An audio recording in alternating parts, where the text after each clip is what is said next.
नमस्ते दर्शकों, India news देख रहे हैं आप और मैं हूं आपके साथ वैभव मिश्रा। तो चलिए बुलेटिन की शुरुआत इस बीच सबसे बड़ी खबर से करेंगे। दरअसल अमेरिका और ईरान के बीच तनाव बरकरार है। ईरानी विदेश मंत्री अब्बास अली अराक्ची का बड़ा बयान सामने आया। अमेरिका के साथ कोई बातचीत नहीं हो रही है। अमेरिका ने एमओयू का उल्लंघन किया है। बातचीत शुरू करने का कोई फैसला नहीं है। तो बहुत बड़ा बयान अब्बास अली अराक्ची का। ईरान और अमेरिका के बीच रिश्तों को लेकर यह बड़ी खबर है। ईरान के विदेश मंत्री ने यह साफ कर दिया कि फिलहाल अमेरिका के साथ कोई बातचीत नहीं हो रही है। अराक्ची ने आरोप लगाया कि अमेरिका ने पहले हुए समझौते यानी एमओयू का उल्लंघन किया। उन्होंने कहा कि मौजूदा हालात में बातचीत दोबारा शुरू करना जिसका कोई फैसला नहीं लिया गया। इस बयान ने दोनों देशों के बीच तनाव कम होने की उम्मीदों को बहुत बड़ा झटका दिया है।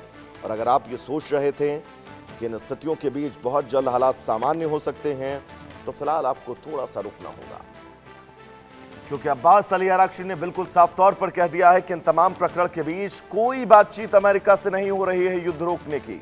और लगातार ये दोनों देश एक दूसरे पर हमले कर रहे हैं, अटैक कर रहे हैं।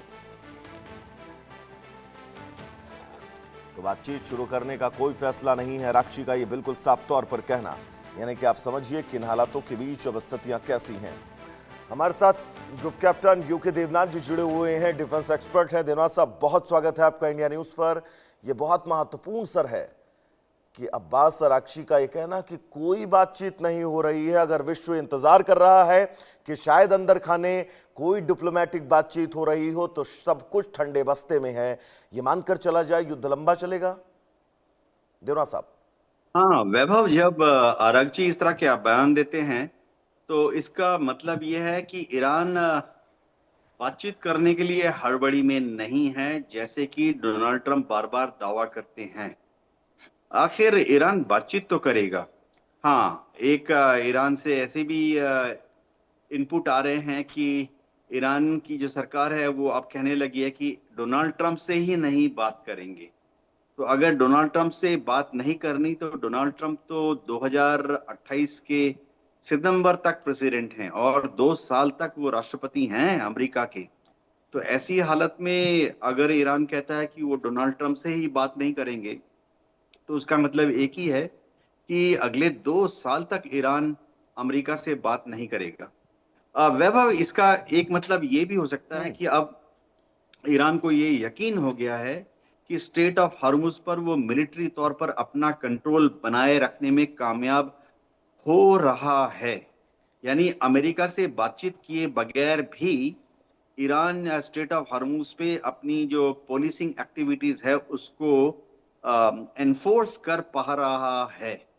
यानी अमेरिका बमबारी नहीं कर सकता है। बमबारी करेगा तो फिर डोनाल्ड ट्रंप को इलेक्शंस में बहुत नुकसान होगा।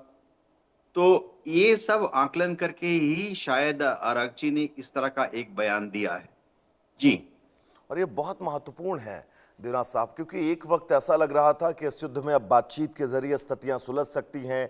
बाकायदा एमयू में 16 पॉइंट का 14 बिंदुओं का एक तालमेल तैयार किया गया। 60 दिन का बाकायदा टाइम फ्रेम था, जिस टाइम फ्रेम में इन तमाम बिंदुओं पर बातचीत करके आगे इस युद्ध को कैसे रोका जाए ये तय होना था। लेकिन अब तो स्पष्ट कह दिया गया कि भाई कोई बातचीत नहीं हो रही है। हॉर्मुज स्ट्रेट पर अगर आप सोच रहे हैं कि स्थितियां सामान्य होंगी तो नहीं होने वाली हैं। लाल सागर वाले रास्ते पर आप सोच रहे हैं स्थितियां सामान्य होने वाली हैं तो नहीं होने वाली हैं। विश्व को कितना बड़ा झटका इससे लगेगा, अगर मैं सिर्फ ऊर्जा क्षेत्र की आपसे बात करूं तो? हाँ वह पे इंटरनेशनल एनर्जी एजेंसी का दावा है कि लाल सागर और पर्शियन गल्फ दोनों को मिलाकर इसी तरह का अगर वातावरण रहा तो आने वाले समय में विश्व में एक ऊर्जा संकट हो सकती है। ऐसे भी आंकलन ये है कि विश्व में आज जब ये युद्ध चालू हुआ था 1 मार्च को, तो दुनिया के सारे देशों को अगर मिला लें तो आंकलन था कि 3 महीने का फ्यूल, कच्चा तेल और प्रोसेस्ड फ्यूल रिजर्व है। जो कि अभी कुछ आंकलन ये बता रहे हैं कि युद्ध में वह रिजर्व कम होते होते एवरेज कच्चा तेल और प्रोसेस्ड फ्यूल यानी petrol, diesel, aviation turbine fuel का जो रिजर्व है ऑन एन एवरेज करीबन 40 दिन का रह गया है। ऐसे में हम देख सकते हैं कि आने वाले समय में कच्चे तेल की कीमतों में थोड़ा सा इजाफा आस्ते आस्ते ऊपर की तरफ जा सकता है। पूरा दारोमदार अभी अमेरिका के ऊपर है। अगर अमेरिका दोबारा से बमबारी चालू नहीं करता है तो फिर शायद पर्शियन गल्फ में टेंशन आस्ते आस्ते कम होगी। दूसरी बात यह है कि दुनिया भर के जितने शिपिंग टैंकर्स हैं, दुनिया भर के जितने शिपिंग टैंकर्स के मालिक हैं, वो पर्शियन गल्फ तो पहले अवॉइड कर ही रहे थे, अब वो लाल सागर को भी अवॉइड कर रहे हैं। तो उसका मतलब है उन्हें अफ्रीका का चक्कर काट के केप ऑफ गुड होर्न का चक्कर लगा के जाना पड़ता है। तो 7,000 किलोमीटर ट्रिप एक्स्ट्रा हो रहा है अगर कोई जहाज हिंद महासागर से अटलांटिक की तरफ जा रहा है या अटलांटिक से हिंद महासागर की तरफ आ रहा हो। तो ऐसे में कच्चे तेल की कीमत वेस्टर्न हेमिस्फीयर में यानी यूरोप में और अमेरिका में ज्यादा हो सकती है। हम देख सकते हैं कि अमेरिका में गैस की कीमत बहुत बढ़ गई है। जो $3 में गैस मिल जाता था वहां पर प्रति गैलन, अब वो $4.5 प्रति गैलन से ऊपर जा रहा है। अमेरिका में भी कुछ विरोध हो रहा है। डोनाल्ड ट्रंप को स्पेशल बयान देना पड़ा अपने देश के लोगों को, अपने समर्थकों को भी समझाने के लिए कि आप इस बढ़ी हुई गैस की कीमतों को कुछ दिन और सहज झेल लीजिए, क्योंकि ईरान एटम बम ना बनाए उसकी तरफ ये अमेरिका की लोगों का एक छोटा सा कंट्रीब्यूशन होगा। तो अमेरिका के लोग भी आस्ते आस्ते बेचैन हो रहे हैं हायर गैस की कीमतों की वजह से। जी दिना साहब, एक खबर आज मैंने और अपने दर्शकों तक पहुंचाई थी, उस खबर को मैं चाहूंगा आप थोड़ा सा डिफाइन करें कि लगातार इन स्थितियों के बीच जब हॉर्मुज स्ट्रेट पर तमाम तेल टैंकरों पर हमले किए जा रहे हैं तो जो तेल का रिसाव हो रहा है वो समुद्र में बड़े स्तर पर हो चुका है और ये आने वाले वक्त में हमारे लिए, पर्यावरण के लिए बहुत मुश्किल है और समुद्र के अंदर जो मछलियां जीव जंतु रह रहे हैं उनके लिए बहुत मुश्किल है। तो पूरा ये पारिस्थितिकी जो तंत्र है उसको नुकसान पहुंचाने की कोशिश है और ये भी इस वॉर में एक बड़ा टर्निंग पॉइंट साबित हो सकता है।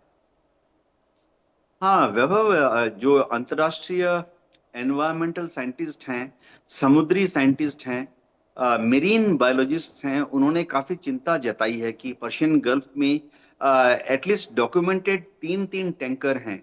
एक रशियन टैंकर तो करीबन 3 lakh million barrel crude oil के साथ लीक कर रहा है कि ये सारा कच्चा तेल अगर समय रहते ही समेटा नहीं गया तो फिर इससे पर्शियन गल्फ में, स्ट्रेट ऑफ हॉर्मुज में, ओमान की खाड़ी तक समुद्र के नीचे जो जीव जंतु रहते हैं, कोरल रीफ हैं, उनको बहुत नुकसान पहुंच सकता है। अब सवाल है कि दुनिया में कई देश ऐसे हैं जिन्होंने वॉलंटियर किया है कि वो इस कच्चे तेल की रिसाव को रोकने के लिए आगे आने के लिए तैयार हैं, लेकिन वह चाहते हैं कि पर्शियन गल्फ में कुछ हद तक कुछ शांति हो। देखिए, ये जो शिप्स जो डूब रहे हैं या फ्लोट कर रहे हैं जिनसे कच्चा तेल का रिसाव हो रहा है, इनको टो करके एक प्रोसीजर होता है बीचिंग, जिसमें एक शिप को टो करके समुद्री टग जो हैं या तो टो करके या धक्का देके हाई स्पीड पर एक शैलो बीच पर चढ़ा देते हैं जी। उसके बाद इन टैंक्स को, सुपर टैंकर्स को खाली किया जाता है। तो ये एक लंबा चौड़ा अभियान है। ना सिर्फ मिलियंस और बिलियंस ऑफ डॉलर्स की दरकार है, वरन एक पीसफुल एनवायरनमेंट की जरूरत है जिसमें दुनिया भर से जो साइंटिस्ट और इंजीनियर्स आएंगे इन टग्स के साथ और हैवी वैक्यूम पंप्स के साथ, जो कि इसको समुद्र की सतह से सक करेगी, चूस लेगी उस पदार्थ को। बहुत बहुत उनको सेफ महत्वपूर्ण एनवायरनमेंट जानकारी सर मिलना आप चाहिए। दर्शकों तक पहुंचा रहे हैं, लेकिन अब आराक्षी के इस बयान के बाद सर ये